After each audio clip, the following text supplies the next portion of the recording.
It-trab fl-arja li ġej mid-deżert tas-Sahara u l-frekwenza tiegħu huwa wieħed mill-kawżi li qed iwassal sabiex jiżdied it-trab bid-detriment tas-saħħa tal-bniedem. Dan apparti episodji bħal l-iżbrof tal-etna li jkompli jżid dan it-trab 6 darbiet iżgħar minn xara u allura li l-għajn ma tarax.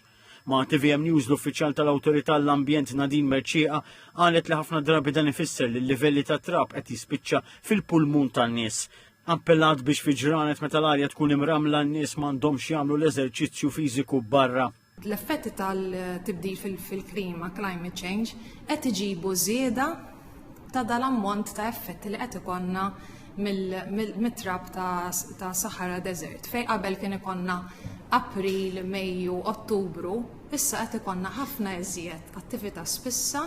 Semmit il-konġestjoni ta' traffiku bħala fost l-ikbar kaġun għat-tniġġis fl-arja. Allura l-livelli ta' nitrogen dioxide f'pajjiżna u f'ċertu toroq, speċjalment fl-areas madwar il-port, għadu sfida kbira għalina.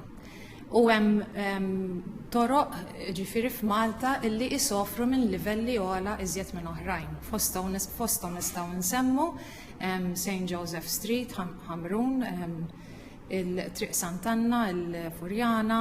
It-tniġġis tal-arja f'Malta jitkejlu wkoll f'5 stazzjonijiet tal-arja li qegħdin fl-imsida Żejtun, Ħattart, San Pawl il-Baħar u l-Arp, kif spjega l-uffiċjal tal-monitoraġġ fl-Awtorità l-Ambjent u r-Riżorsa Noel Fenech. Diversi instrumenti li jkun qed jiġbru arja minn barra fejn tkun qed tiġi analizzata dak il-ħin stess, id-data tinġabar kull minuta u tiġi avreġġjata kull kwarta minn hawn imbagħad fuq platform tal-ERA fejn imbagħad tkun qed tidher ukoll fil-website tal-ERA u anka tinbagħat l-Unjoni Ewropea.